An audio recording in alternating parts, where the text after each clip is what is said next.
40 miyembro ng iba't ibang Farmers Cooperative and Association na benepisyaryo ng mga makinang pang-agrikultura ang lumuhok sa 3 araw na training on operation and maintenance of rice machines na isinagawa ng Agricultural Training Institute Regional Training Center 2 o ATI-RTC 2 Malasin, San Mateo, Isabela noong May 26 to 28, 2026. Ang mga FCAs ay kabilang sa mga nabigyan ng makina na mula sa Philippine Center for Post-Harvest Development and Mechanization o PhilMech. Sa loob ng 3 araw, tinalakay ang land preparation, crop establishment, harvesting, threshing, drying at milling systems, operation and maintenance ng agricultural machines at occupational health and safety. Ipinakilala rin sa mga kalahok ang iba't ibang kagamitang ginagamit sa produksyon ng palay, kabilang ang 4-wheel at 2-wheel tractors, drum seeders, mechanical transplanters, mechanical reapers, combine harvesters, mechanical dryers at rice mills. Bilang bahagi ng pagsasanay, nagsagawa ng hands-on activities sa Learning Site for Agriculture, Sactico Integrated sa Rizal, Santiago City, kung saan aktual na nagmaniobra at nag-operate ng mga makina ang mga kalahok. Nagkaroon din sila ng pagsasanay sa basic troubleshooting, maintenance procedures at pagsunod sa mga pamantayan sa kaligtasan habang gumagamit ng mga makina. Ayon kay Arnel Bilozano, presidente ng Arcon Maligaya Masaganang Magsasaka Incorporated sa Tumawini, Isabela, naging malaking tulong ang pagsasanay sa pagpapalawak ng kanilang kaalaman sa wastong paggamit at pangangalaga ng mga makinaryang pang-agrikultura. Samantala, ibinahagi ni Katrina C. Riliera ng Flow of Parer Agriculture Cooperative sa Cabanatuan, Isabela, na bagamat nahirapan siya sa unang araw ng pagsasanay ay dahil bago sa kanya ang mga technical concepts. Ngunit kalaunan na ay naging mas malinaw ang mga aralin at nagkaroon siya ng mas malalim na pag-unawa sa operasyon at maintenance ng mga makinarya. Pinuri rin ni Judy F. Relieca ng Nararagan Multipurpose Cooperative sa Ballesteros, Cagayan ang maayos na pagsasagawa ng programa, kabilang na ang mga talakayan, pasilidad at suporta ng training management team. Layunin ng nasabing pagsasanay na palawakin ang kaalaman at praktikal na kasanayan ng mga kalahok sa tamang operasyon, pagpapanatili, troubleshooting at ligtas na paggamit ng mga makinaryang pangsaka upang higit na mapataas ang produktibidad at kahusayan sa produksyon ng palay. Kaugnay nito, inaasahang higit na mapakikinabangan ng mga farmer leader ang mga makinaryang ipinagkaloob sa kanilang mga samahan at magsisilbi silang tagapagbahagi ng kaalaman sa kanilang mga komunidad. Pinagtibay rin ng programa ang kahalagahan ng farm mechanization bilang susi sa mas efficient production, pagbawas sa labor dependency at pagsusulong ng napapanatiling pagsasaka ng palay sa rehiyon. Kaugnay nito, inaasahang higit na mapakikinabangan ng mga farmer leader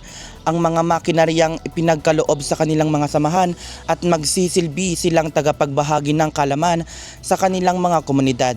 Pinagtibay rin ng mga programa ang kahalagahan ng farm mechanization bilang susi sa mas efficient production, pagbawas sa labor dependency at pagsusulong ng napapanatiling pagsasaka sa palay sa rehiyon. Para sa Balitang ATI 2, ako si Dike Marquez, Balitang Agri.